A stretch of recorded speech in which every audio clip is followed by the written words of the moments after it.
Hi, everyone. We'll go ahead and get started. It's so good to see you all. Happy 2024. Um, it's a whole new year, and today today I'll start with an invocation, and then we'll talk about a little bit about. I'll introduce today's talk by Dr. Ernest Holmes, and then we'll go into breakout rooms afterwards. And I think you're going to enjoy our our talk today. It's a wonderful, it's really wonderful. So anyway, so let me start with a an invocation.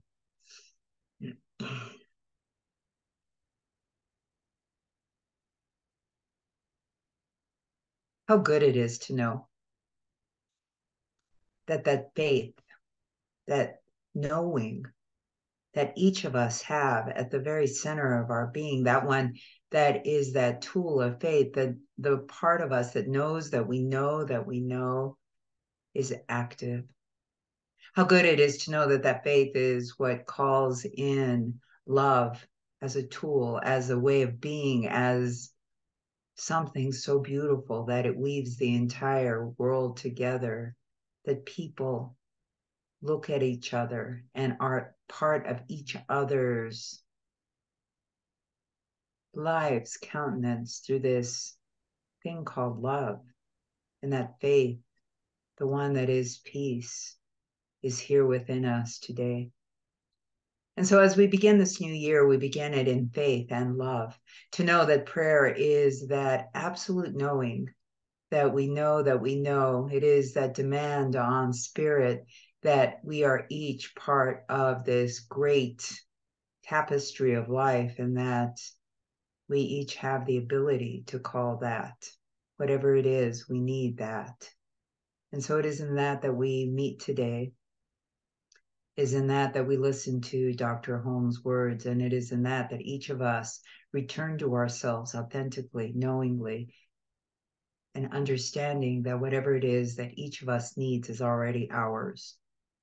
And so it is. Amen. Ah, thank you. So today's talk is wonderful. It's called The Prayer That Gets Results.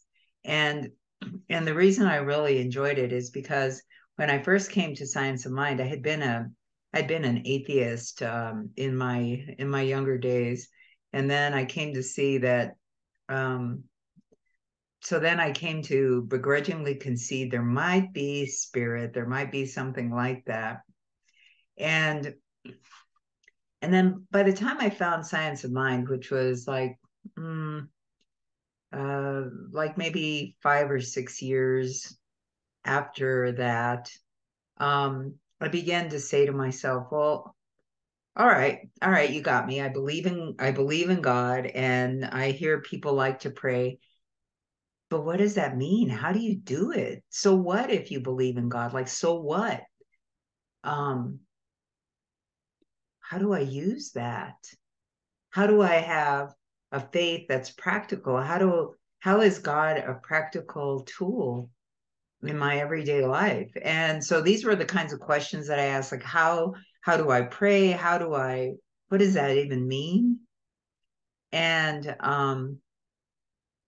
and I found Science of Mind, and it answered all of those questions. And probably like so many of us, when I found Science of Mind, I realized that it was the way I had thought all along. And so I found it here in Albuquerque, New Mexico, at the First Church of Religious Science.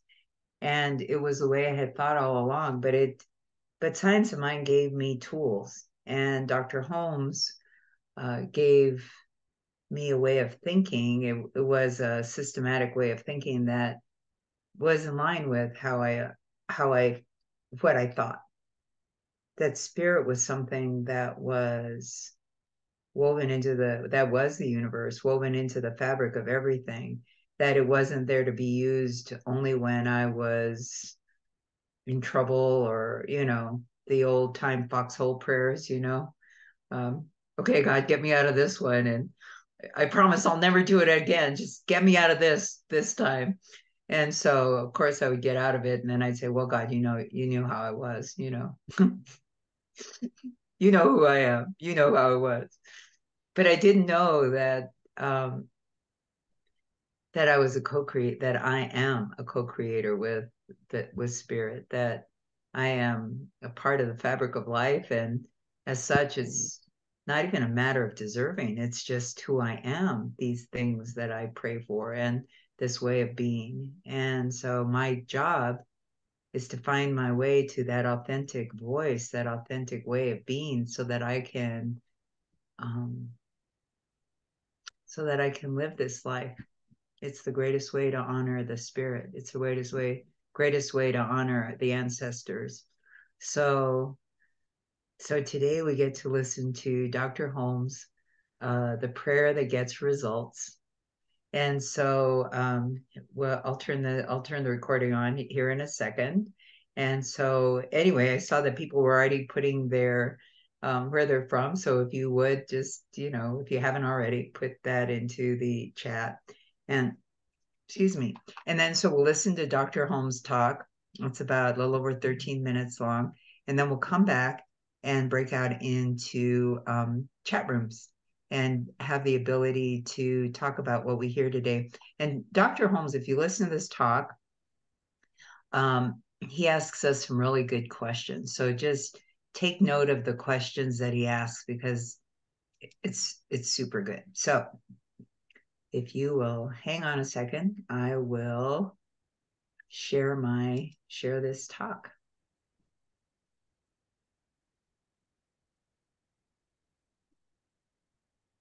And here we go. This is the prayer that gets results by Ernest Holmes. Throughout the ages, people have prayed, and you and I know that no sincere prayer was ever uttered without helping the one who gave it. We know that faith has done more than any other one thing to keep hope alive. We know that always in times of stress, people have turned to God. But we really want to know something beyond this. We want to discover the secret of prayer as an effective force which actually can accomplish definite results. You and I are not too much concerned about the particular method anyone uses, because we know that all the different pathways of faith lead to only one conclusion. And so we respect and have the deepest admiration for everyone's religion. But being curious and wanting to know a little more of the why and the wherefore, we cannot help being interested in trying to find out just what happens when someone actually does pray effectively. We want to know more about the prayer that really gets results. Quite recently, I read an article in a popular magazine written by a minister who said that when he was a boy, his mother was very ill in a hospital. She had tubercular kidneys, and the doctor who attended her told his father that there was nothing further that could be done through medical science.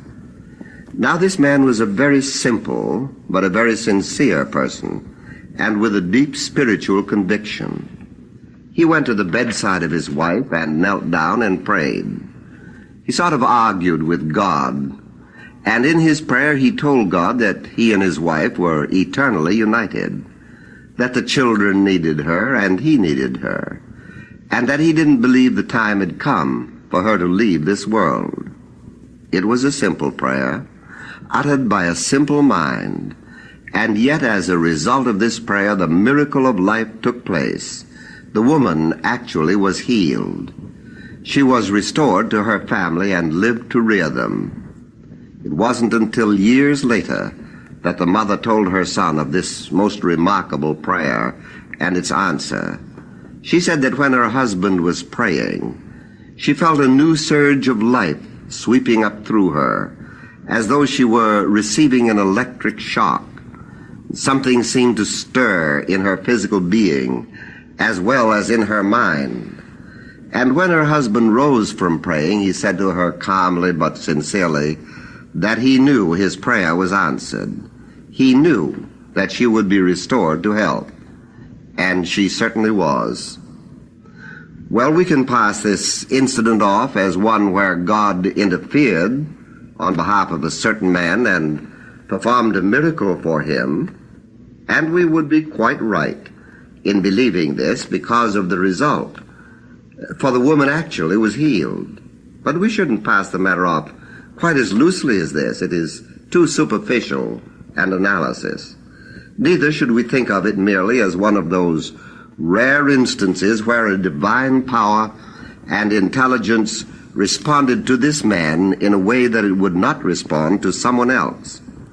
In other words, while in his prayer the man in a sense argued with God, we can hardly believe that the divine intelligence is moved to act because of human argument. No, there is more to it than this. For no matter what method this man used, he was not arguing with God. He was really arguing with himself. And in that moment, through his argument, his own mind rose to a place of complete acceptance. It transcended the condition that confronted him. It rose above all human limitations and accepted the simple fact that the God he believed in would answer his prayer and restore the woman whom he loved to perfect health. We cannot believe that all the laws of nature, whether we think of them as mental, physical, or spiritual, instantly changed to comply with this man's request. But we can believe something even more important, that in some way during the prayer this man uttered, a deep conviction came to him, a complete faith and confidence that his wife would be restored to normal health. When we compare this man's prayer and its answer to the teaching of Jesus, we find that this man was complying with the condition Jesus laid down as being necessary to effective prayer, to the prayer that gets results, when he told his followers that when they prayed, they should believe that they already had received an answer to their prayer. Apparently, Jesus laid no restriction, no limitation on faith other than this, that our prayers should be so formed that they comply with the nature of God. In other words, this man was not praying that he could influence people or cause them to do what he wanted them to do, for this would interfere with other people's rights. He wasn't praying that he should become a powerful figure among men. Rather, he got down to a deep, fundamental cause underlying everything. God is life, and he was praying for more life. God is love, and he was praying for a deeper love. God is peace, and he was entering more completely into that peace. He wasn't praying that the whole nature and order of the universe would change to suit his ego and give him such a dynamic personality that it would paralyze everything in sight. No, this man was humble. He was sincere.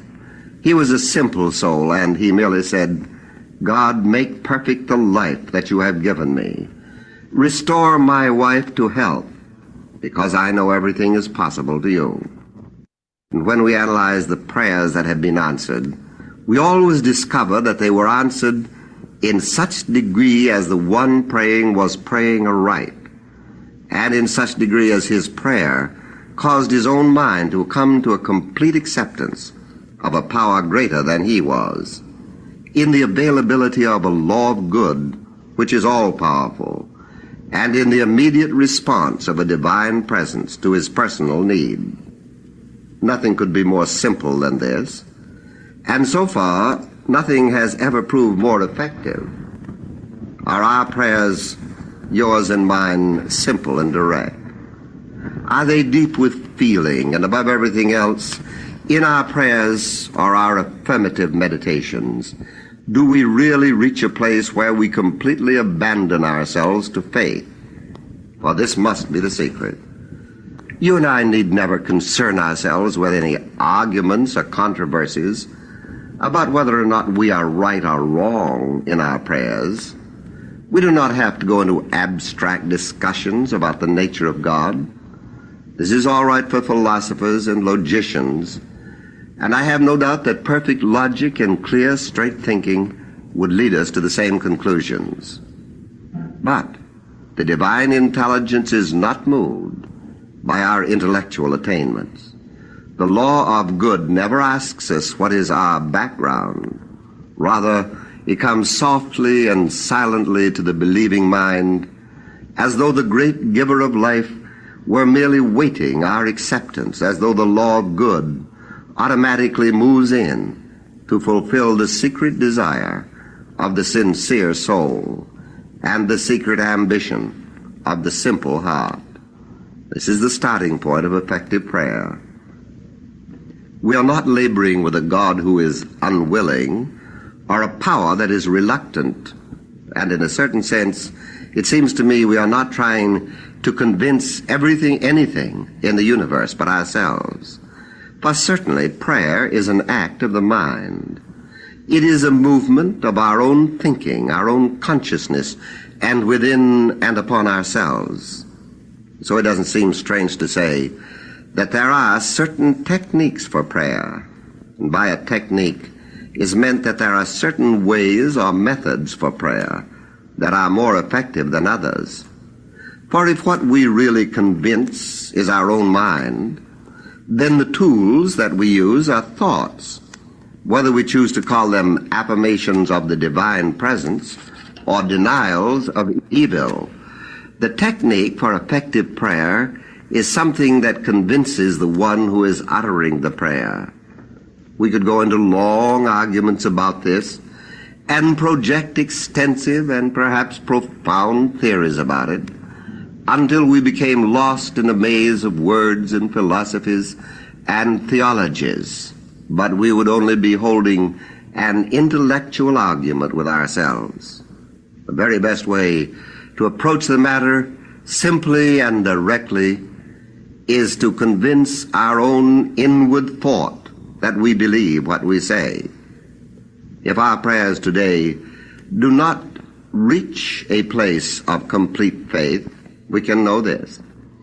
Every meditation of our heart and mind that tends to bring us to a more complete acceptance is storing up within us a growing sense of certainty that must and finally will overcome every obstruction. For you see, the obstructions are within us. They are not outside of us. If they were outside, we couldn't cope with them. But since they are within, and since they are things of thought, we can handle them. Perhaps it would be well for us then to formulate a program which we know we can carry out, and for us to take definite time each day to get away from the pressure of the conditions around us and get quiet and become peaceful, and in the solitude of our own thought affirm the presence of the good we desire. Perhaps we would say, I confidently wait on the divine good. I expect to be guided. I joyfully accept this guidance with deep gratitude and with a great feeling of love and clearness and faith in the divine presence. I am open to new ideas and thoughts and aspirations. This which so recently seemed a problem to me no longer exists, for the mind of God which knows the answers quietly flowing through. Great peace and joy comes over me as I accept this answer from the giver of all life, believing that the Spirit is where I am, and that the law of good, which is the law of good, and God is active in my affairs. I do now sincerely and simply affirm that I am one with this good, this God. I believe that this good includes everything right and necessary to my happiness, to my peace, to my mental and to my physical well-being. Therefore I say to myself, there is nothing to be afraid of. Joy goes before me and prepares the way. Love guides me to the fulfillment of everything that is good. Peace surrounds me. I rest in quiet contentment knowing that all the power there is and all the presence there is back of everything which I do. It is my desire that I shall bless everyone I contact, that I shall bring new hope and joy to every situation I meet. It is my desire to help every person I contact. Joyfully I wait on the law of good. Gladly I enter into communion with life. With a deep sense of gratitude, I give thanks. And I know that I shall sleep in peace and wake in joy and live in a consciousness of good. I know there is one power. That power is the power of God. I know there is one presence, which is the presence of God in and around me. I know that I am surrounded by this presence, flows through me, even as it flows around me. And in this presence, I am at peace.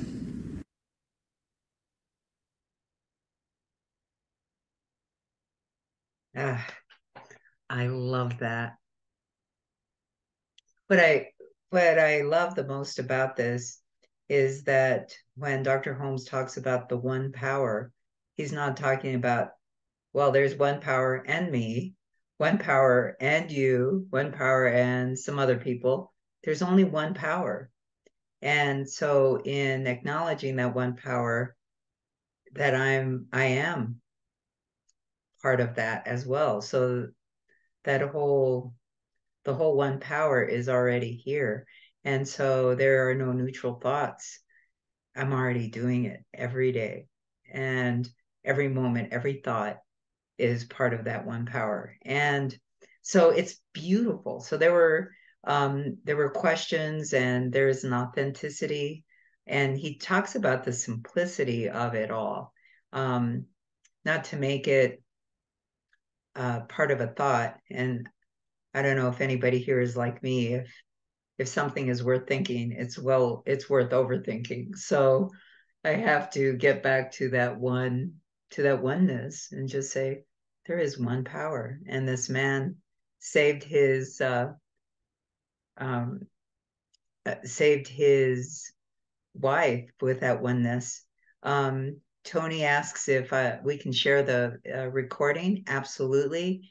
And I'll have to ask Kathy. It may already be on our website, but I'm happy to, if you put your, it is on the website. Thank you, Kathy. So if you go on the website, it's called The Prayer That Gets Results, and that's under Dr. Holmes. He did a series of 45 records, and that's what this one is. So it's The Prayer That Gets Results, and it'll be under the 45s on the website. So anyway, with that, what I'd like to do is have us break out into some break rooms, and it'll be three. What is it? What do we think? Like three people per room, Kathy? I think And that I'll sounds great. Yep. Okay, and I can do the breakout rooms if you'll give me a moment here. So we'll create. Let's see, three. We'll do four. It's going to end up being 3 to 4 people um, per room. So, all right, here we go. We're opening all the rooms, and we will be gone for about 12 minutes. So, all right. So in 12 minutes, we'll come back. Thank you all.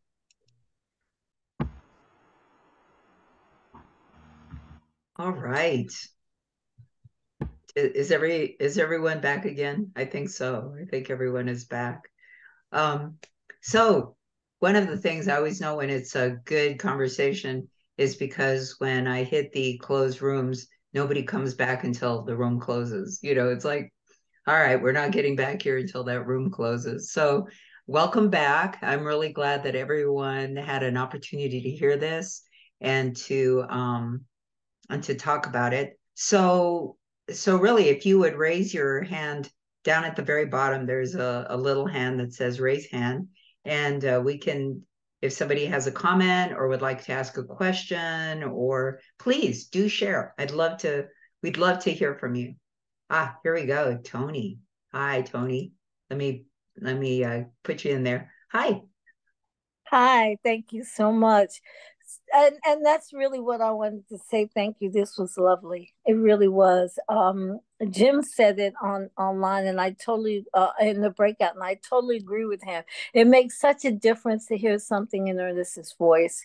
It's so different than reading it. So this is my first time attending one of these, and thank you so much for it. I'm really glad that I did, and I will be back. I'm going to be on the lookout for the emails because it was really helpful. And I was with Jim and Donna in the breakout, and it was just food. It was food. It was nourishment to hear their different perspectives and their different experiences, and to be able to share some of my own.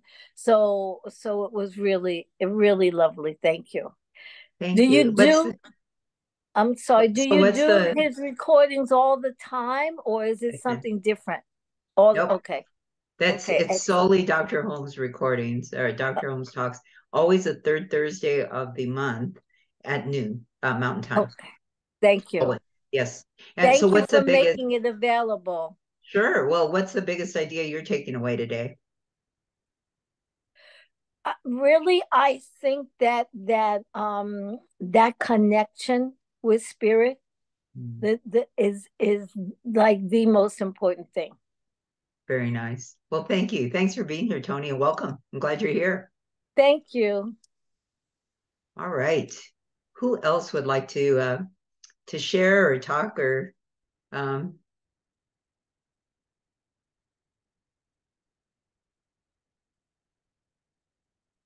Annette. Hi, Annette. Good to see you. Hi, everybody. I was in a breakout room with Chris and Pat, and we had a wonderful conversation. It was so felt good, felt so inspiring. And we talked about how, praying for the highest good, our highest good, and the highest good of all concerned, this or something better. And then knowing whatever happens, then you have prayed for the highest good, this or something better, and how we miss our loved ones in the physical. Of course we do, but we know they're still here with us in the spiritual realm, and the hardest part is seeing that person in pain, you know, but so much gratitude that they are no longer in pain, you know, and they have gone home, so, and I so agree about Ernest Holmes' voice, hearing the recording. I just love it. You're right, it's different than reading, hearing his original recording in his voice, because his voice is so sincere, with conviction of what he believed in, and loving all those affirmations that he gave. Thank you. Thanks, Thank Annette. you. Thanks for being here. One of the things I used to do when I was a pulpit minister is I would do my service on Sunday, and then Monday morning when I went to the gym, I would put one of his recordings on the treadmill or on the elliptical, and that would be my service on Monday morning. So I felt like he was my minister on Monday morning. So I would get recharged again for the week, and off I'd go again. And so it's a real privilege to be here. So, and to listen to him. You're right about that. All right. Who else?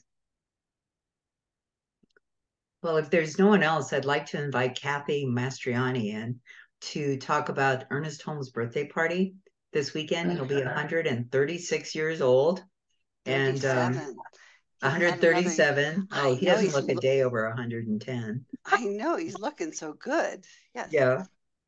So anyway, so please tell us a little more about the party, about the website, about what's going on with archives. I know that we're getting ready to move.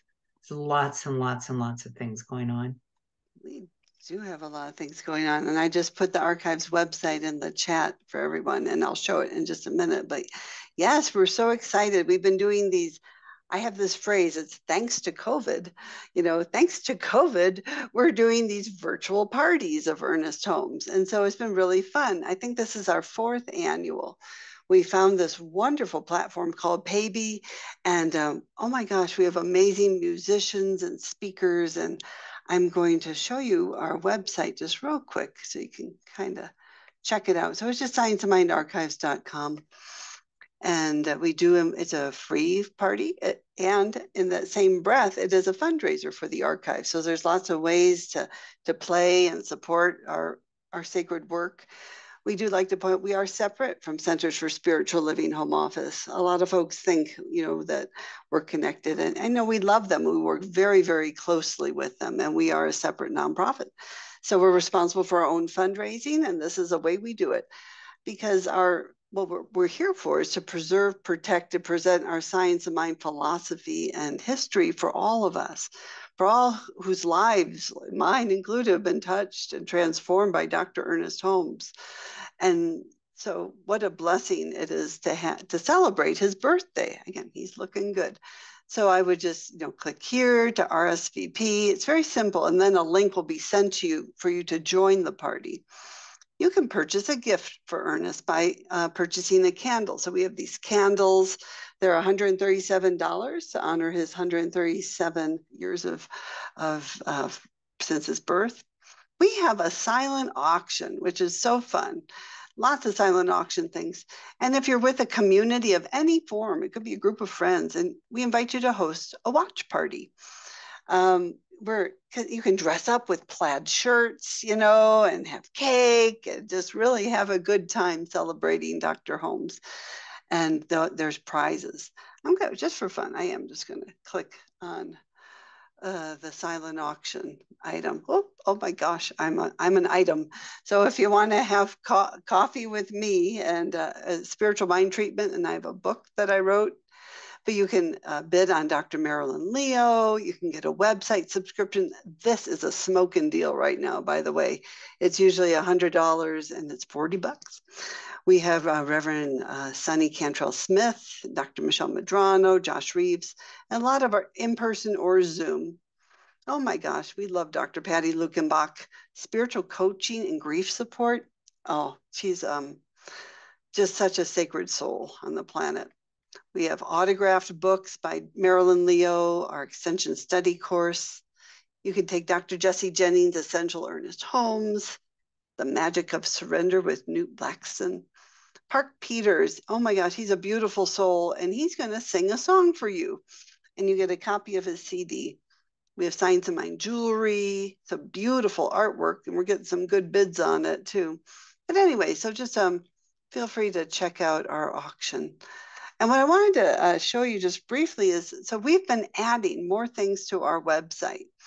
Reverend Mark Gilbert, who is on our board of directors, I mean, again, he is a kid in a spiritual candy store here, and we're grateful. And so all our newest items just populate here. It's just, it's automatic. So as soon as something is placed on the website, it's right here. And there it is, here, How to Talk to God by Ernest Holmes. And I will point out that the audio recordings you can't really access. You need to be a friend of the archives or have a website subscription, which is very reasonable. And it supports the important work we're doing. You just go to join us, individuals, and you can get one or the other. Oh, well, let's just go there. It's sometimes easier to see it. There you go. So you can just get a website subscription, $10 a month, and get 20 items per month. It's just amazing how many items you can get, or the annual subscription's $99. We are really encouraging people to become a friend of the archives because we have a lot of sacred work to do. And those additional dollars give you personalized tours, special discounts, special recognition. But more importantly, it allows us to really digitize this history that's in these archival boxes that needs to be brought to the light, just like you experienced today. So that was our Join Us tab. And let's see, what else? What other fun things? So we're excited. We're CSL home office that we've been housed for 13 years is moving. And we have over 4,400 square feet of museum items, books, archival items, and we're going to move. We're so excited that the Hefferland Foundation has given us a $25,000 matching funds. We're about 8,000 in, and so we need a bit more, so it's coming. And we do have an initial goal of raising 150,000, but we're getting more clarity on where we're moving and how much it'll really cost. Because we've been so blessed. We've had donated rent for the last 13 years. And so we get to pay rent. And we have a potential space that's absolutely phenomenal. We can't announce it yet, but just your prayers are really welcome.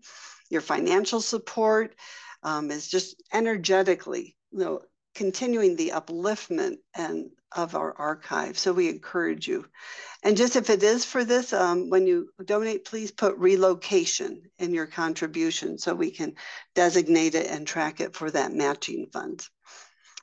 Oh, we have this lovely book, Ernest Holmes at Asilomar, that is just really touching lives. People are just holding the book, they say, is really changing their heart and their life. So this is what we do. This book was in an archival box and those typed paper pages, and it was dusty and getting really crinkled and old. And Reverend Mark Gilbert found it, and he found these talks at Asilomar. And we work with Science of Mind Publishing, and we have released this book. And it's kind of like unedited Ernest. It's really authentic Ernest Holmes. You can really feel his essence and soul when you read it. So we're excited to have that. Really check out our YouTube page. Oh my gosh. I mean, here's the last Lunch and Learn that I was able to do, but all the Lunch and Learns, we're recording them. They're made available for you. We have been starting an abundance preservation series. And so this incredible video with attorneys and CPAs sharing their wisdom is available for you as well. So this is just all on the homepage. Oh my goodness, there's just so much wonderful things on our website. I just encourage you to check it out. And there's a shop search for our different items. We have the magazines and documents. We have free wisdom, including research tools about the archives. And this is like where my account is. We're starting Past Perfect. Again, hopefully y'all clicked already to sign up for our e-newsletter. And of course, our favorite donate button. It's a good one. It's easy to use. So that is just really a quick rundown. I want to see if anyone has any questions or if anyone else here has something that they would like to spotlight or highlight.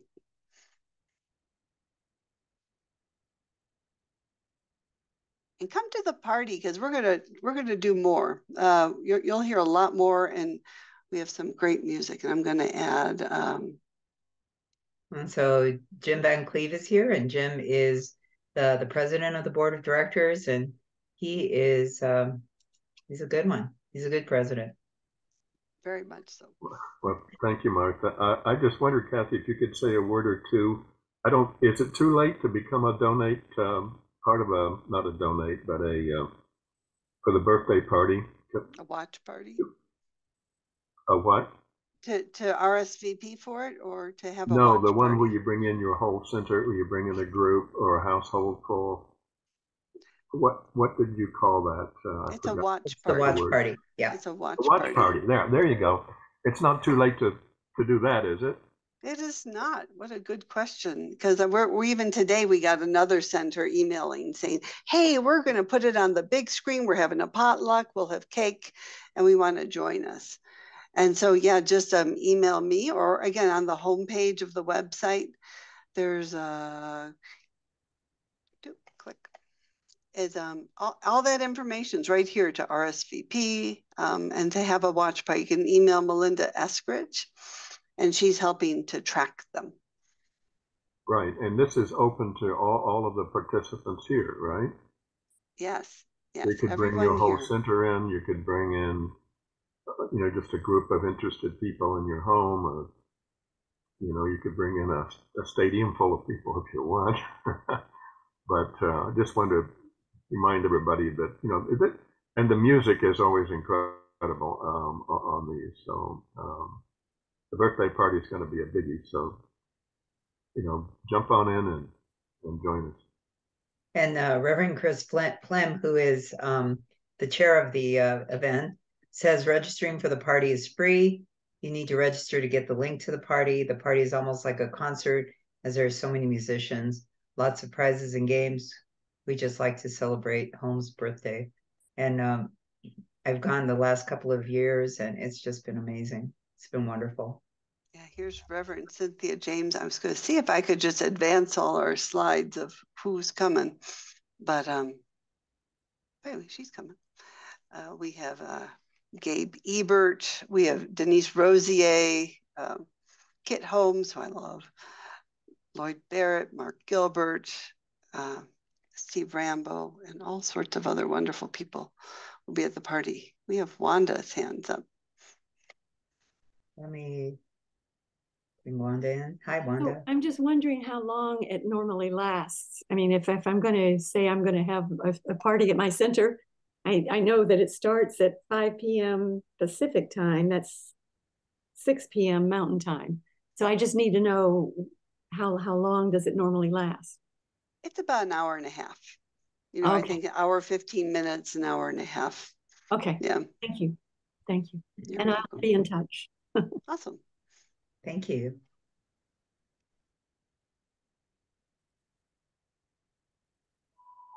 Well, it's 2 minutes till the 2 minutes to close. And so thank you everyone for being here today. Next time, again, third Thursday of the month, noon, which next time is February the 15th. And that's Reverend Chris Plem from Mile High will be the facilitator. And Dr. Holmes' talk is called The Power That Is Within Us. The power that is within us. So please join us next February. And with that, may I call on you, Reverend Kathy, to do our benediction? I'd be happy to. All righty. Well, let's just take a moment. Oh, just to breathe in the essence, the wisdom of Dr. Holmes. Just the wisdom of the ages, of the mystics that transcend, time and space. Just knowing in that oneness that deeply we are one, that we are one with the all that is, that we are one with that invisible presence that just says yes. And just feeling gratitude to each and every beautiful soul who was guided here this day or to watch the recording. Gratitude to Dr. Martha for her divine idea made manifest in the form of this Lunch and Learn as every month. Gratitude for the Science of Mind Archives and Library Foundation for our sacred work that cannot be possible without everyone here, without everyone's caring heart, with everyone saying, oh my gosh, we need to get this wisdom out to the world so we can truly reveal that world that works for everyone, peace on the planet and beyond. Just igniting that presence, that light of peace, that light of love, just surrounding and infusing every sentient being on the planet in the beauty and oneness. So I just know that our time here is absolutely blessed, that everyone here received a gift in their heart that they get to carry forward into their day and into their lives, and that we honor and thank Dr. Ernest Holmes and his presence and his wisdom that is carried forth into our lives as we listen, as we read, as we practice these principles, and just watch our lives just grow and expand in such joy and happiness and love. And I release this word into the divine law that just says yes, yes, yes, and it is good and very good. And I invite you to anchor it by saying, and so it is. And so it Amen. is. Mm-hmm. Thank you, Reverend Kathy. Thank you, everybody. And until next month, have a great, great month. Bye.